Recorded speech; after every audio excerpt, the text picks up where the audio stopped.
बेटा एक बार मैं रिवाइज करवा देती हूँ आपको टॉपिक में।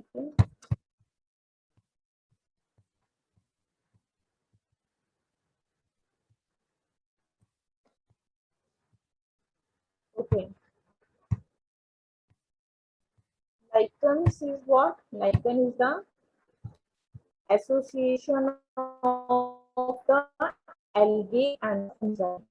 Lichens are composed of parts. First part उसका रहता है lichen का, that is thallus. Okay.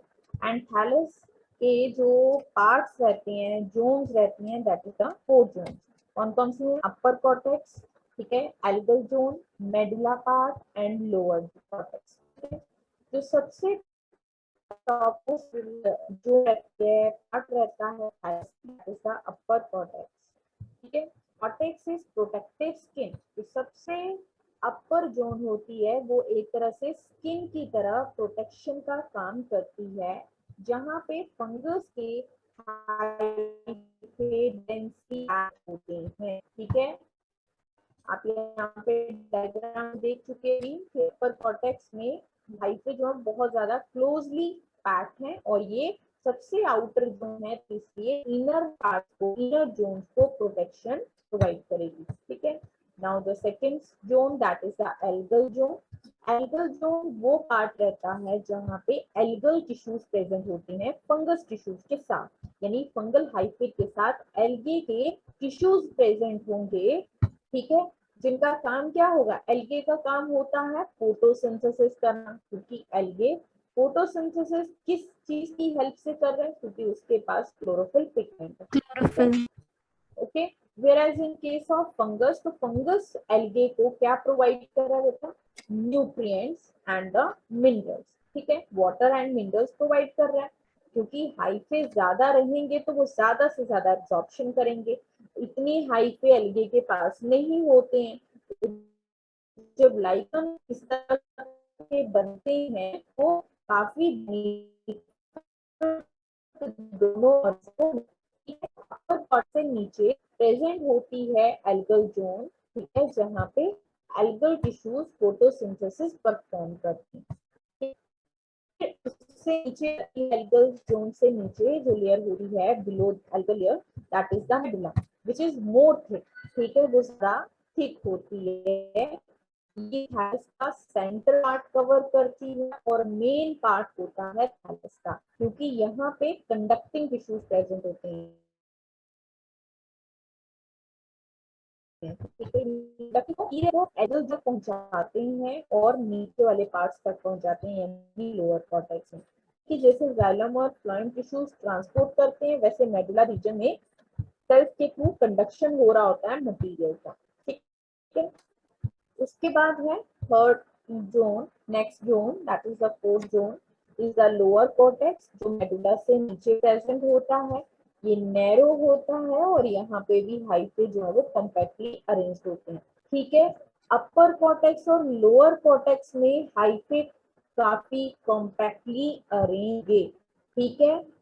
Fungus में कोई रूट लाइक स्ट्रक्चर नहीं होता है, आपको पता में थ्रेड लाइक स्ट्रक्चर्स होते हैं जिनको बोलते हैं, ठीक है। और मैट की तरह अगर डेंस नेटवर्क बन जाता है हाइफे का तो उसको माइसीलियम बोलते हैं, ठीक है। हाइफे दो तरह के होते हैं, या सेप्टेट वाले, यानी सेप्टम होगा तो सेप्टेट, और विदाउट सेप्टम तो ए सब, ठीक है।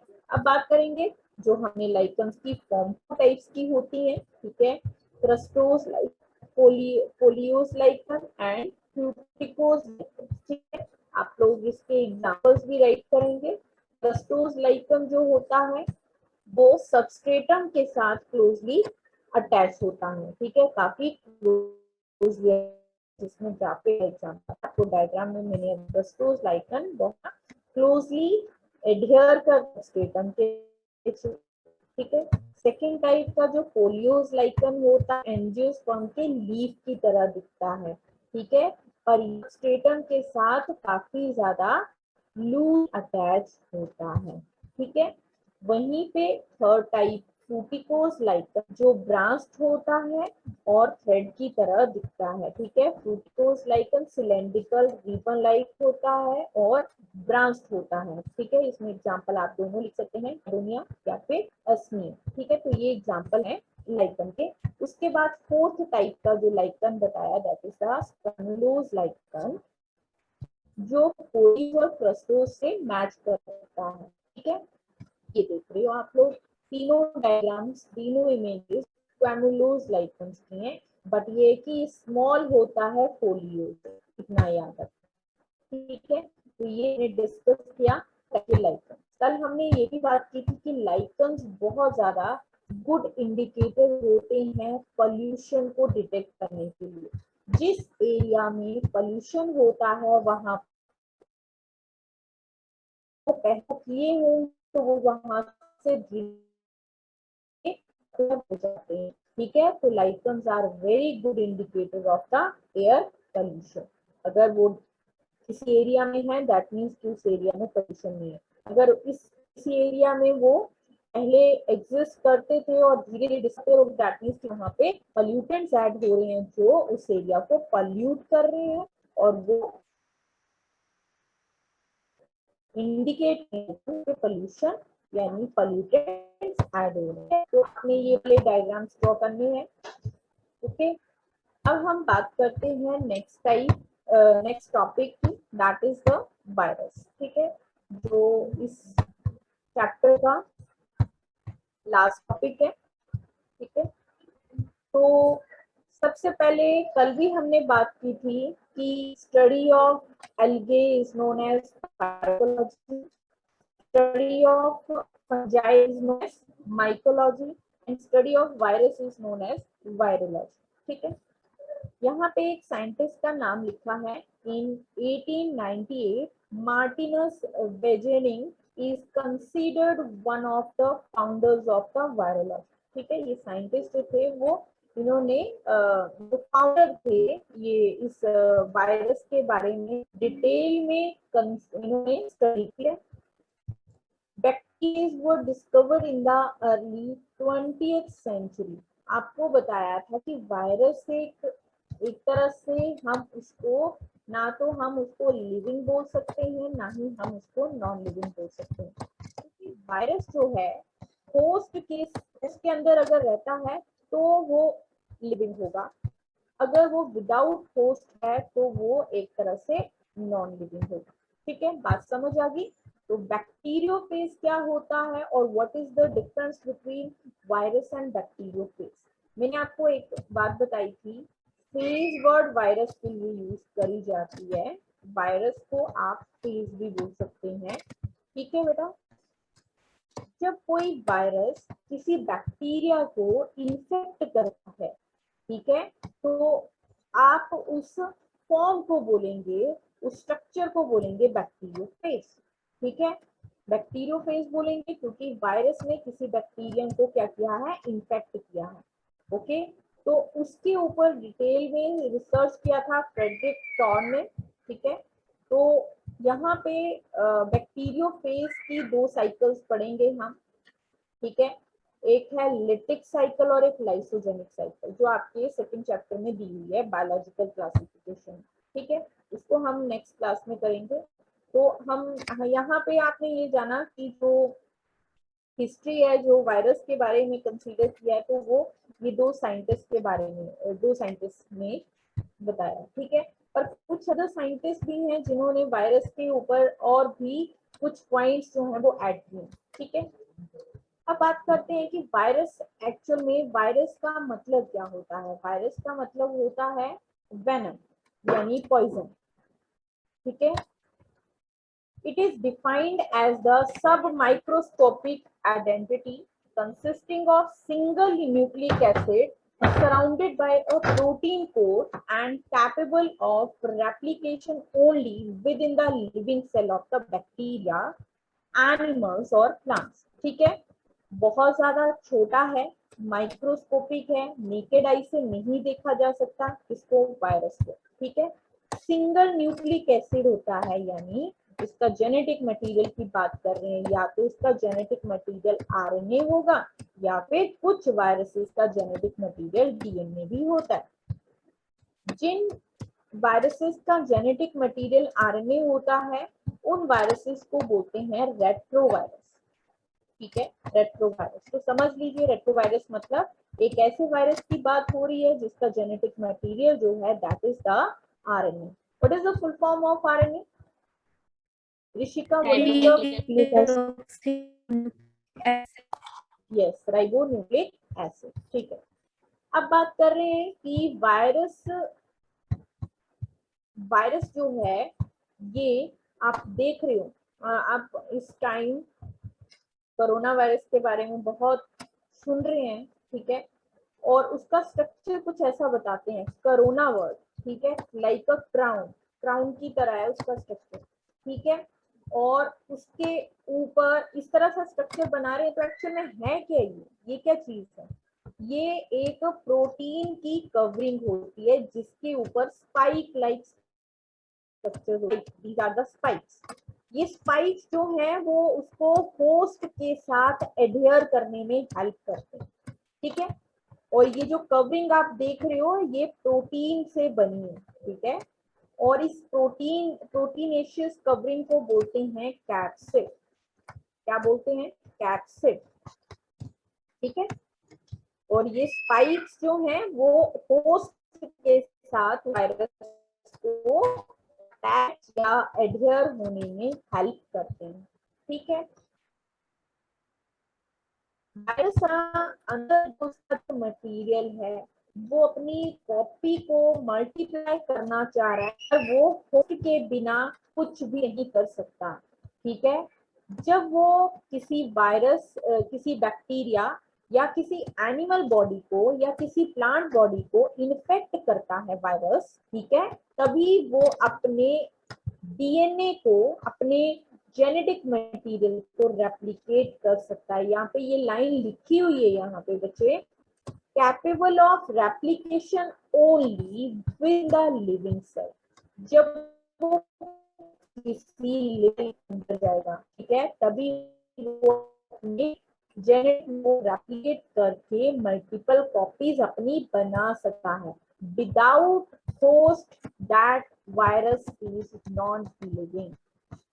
वो तब तक उस एरिया में रहेगा। देखिए, जैसे आज आप एक जो पेंडेमिक डिसीज कोरोना के बारे में सुन रहे हो, ठीक है, मान लो कोई इन्फेक्टेड है, तो अगर उसके कांटेक्ट में कोई लिविंग ऑर्गेनिज्म जाएगा तो वो वायरस, ठीक है, वो इन्फेक्टेड पार्ट को तो इन्फेक्ट कर चुका है, वो कर रहा है, उसकी बॉडी में एंटीबॉडीज बन रही हैं, बट वो एक और हेल्दी पर्सन के बॉडी में एंटर कर जाएगा थ्रू एयर। ठीक है, क्योंकि इन्फेक्टेड पर्सन जब एक्सेल करेगा तो उसके एक्सेल की हुई एयर में वो वायरस प्रेजेंट होगा जो हेल्दी पर्सन में एंटर करेगा, जब हेल्दी पर्सन उस एयर के कांटेक्ट में आएगा। ठीक है, बात समझ आ रही है? तो एक अनदर होस्ट मिल जाएगा उसको। ठीक है, पर हम ये, आप लोग ये कभी मत सोचना कि मतलब सिर्फ एनिमल्स को और प्लांट्स को ही इन्फेक्ट कर सकता है, बैक्टीरिया को भी एक वायरस इन्फेक्ट कर सकता है, बट जब तक वो होस्ट के बिना है तो वो एक तरह से एक नॉन लिविंग पार्टिकल की फॉर्म में होगा। जिस भी मीडियम में वो प्रेजेंट है, एयर में है तो वो एक नॉन लिविंग की फॉर्म में है, वाटर में है नॉन लिविंग की फॉर्म में। बट जैसे ही उसको किसी लिविंग होस्ट सेल का बॉडी मिल जाती है, वो उसको इन्फेक्ट करता है, वो उस मीडियम से एंटर कर जाता है उसकी बॉडी में, और वहां पे जाके वो अपनी मशीनरी को ओपन करता है और एसोसिएट कर देगा होस्ट की मशीनरी के साथ। होस्ट की मशीनरी यानी होस्ट का डीएनए, उसके साथ अपने डीएनए को या अपने जेनेटिक मटेरियल को क्या करेगा? एसोसिएट कर देगा। और फिर क्या करेगा? जैसे होस्ट का डीएनए रेप्लिकेट करेगा, वायरस का डीएनए भी यानी जेनेटिक मटेरियल भी उसके साथ रेप्लिकेट करेगा, जिससे उसके अंदर वायरस की मल्टीपल कॉपीज। वायरस जो होता है वो 3 तरह का नेचर शो करता है। ऑब्लिगेट, इंट्रासेलुलर और पैरासिटिक। ठीक है, कुछ वायरसेस जो होते हैं वो ऑब्लिगेट होते हैं। कल भी मैंने आपको ये बताया था, ऑब्लिगेट पैरासाइट्स कौन से होते हैं, जो टोटली होस्ट पे डिपेंड नहीं करते। ठीक है बेटा, तो मतलब कुछ वायरसेस जो टोटली होस्ट पे डिपेंड नहीं कर रहे हैं के लिए, वो सेल्फ ही कुछ कर रहे हैं। ठीक है, सेकेंड आता है इंट्रासेलुलर। इंट्रासेलुलर वो होते हैं जो सेल्स के अंदर जाके वायरस रह रहे हैं, होस्ट सेल के अंदर। इवन की प्रोकैरियोटिक बैक्टीरिया के अंदर भी जब वायरस एंटर कर रहा है और वो उसके सेल से, होस्ट सेल से न्यूट्रिएंट्स ले रहा है, तो that is a intracellular part. और पैरासिटिक वो वायरस हुआ जो टोटली होस्ट सेल को क्या करता है, डैमेज करता है, और उस सेल, होस्ट सेल को क्या करता है, पूरी तरह से डिस्ट्रॉय कर देगा, या फिर उस बॉडी के अंदर डिसीज कॉज करेगा। ठीक है, जैसे पैरासाइट में आप HIV वायरस की बात कर सकते हो, ठीक है, कोरोना वायरस की बात कर सकते हो। There are different examples of the parasitic virus. ठीक है, अब हम बात करते हैं what is the difference between bacteria and virus. दोनों में डिफरेंस क्या होता है? लिविंग ऑर्गेनिज्म है बैक्टीरिया, जबकि वायरस नॉट लिविंग, क्योंकि उसका खुद का कोई सेलुलर स्ट्रक्चर नहीं होता। वायरस एक नॉन सेलुलर ऑर्गेनिज्म भी नहीं बोल सकते हैं इसको, एक नॉन सेलुलर फॉर्म है ये। ठीक है बच्चे, इसका खुद का कोई सेल स्ट्रक्चर नहीं होता। इतना है कि इसका एक कैप्सिड होता है जो प्रोटीन से बना होता है, और उसके अंदर DNA या कोई भी जेनेटिक मटेरियल रहेगा, दैट्स इट। ठीक है, तो वायरस का अपना कोई सेल नहीं होता, जबकि बैक्टीरिया एक प्रोकैरियोटिक सेल। वायरस ना तो प्रोकैरियोटिक है ना ही यूकैरियोटिक है, तो आप इसको सेलुलर बोल ही नहीं सकते। ठीक है, ठीक है बच्चे, बैक्टीरिया Yes, ma'am. यूनिसेलुलर होता है, ठीक है, एक सेल से बना होता है, जबकि वायरस के पास कोई सेल होता नहीं है। बैक्टीरिया का साइज बड़ा होता है 1000 नैनोमीटर, जबकि वायरस इससे भी छोटा होता है, इससे भी स्मॉल होता है, जिसका साइज बताया है 20 to 300 नैनोमीटर। ठीक है, बैक्टीरिया लैटिन में मतलब होता है लिटिल स्टिक्स। ठीक है, बिल्कुल छोटे छोटे स्टिक्स, यानी एक तरह से, क्योंकि आपने बैक्टीरिया में भी पढ़ा है कि बैक्टीरिया भी कुछ पैथोजेनिक है, कुछ नॉन पैथोजेनिक है, ग्राम पॉजिटिव ग्राम नेगेटिव, तो लैटिन में इसका मतलब होता है लिटिल स्टिक्स की तरह। ठीक है, जबकि वायरस का मतलब होता है पॉइजन। ठीक है, बैक्टीरिया को, पैथोजेनिक बैक्टीरिया को किल करने के लिए एंटीबायोटिक का ट्रीटमेंट लिया जा सकता है, यानी एंटीबायोटिक लेने से बैक्टीरिया की ग्रोथ को रोका जा सकता है। जबकि वायरस का खुद का कोई सेलुलर स्ट्रक्चर ही नहीं है, तो उसके ऊपर कोई एंटीबायोटिक जो है वो काम नहीं करता। Antibiotic will not effect the disease. क्या तुमने सुना है?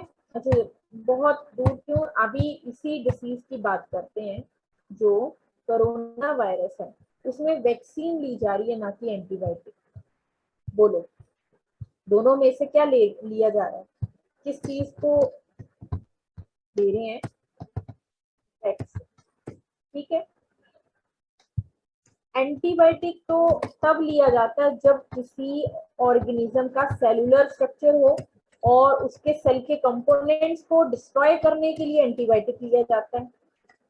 जब वायरस का अपना सेलुलर स्ट्रक्चर है ही नहीं, तो उसके ऊपर तो कोई एंटीबायोटिक काम करेगा नहीं।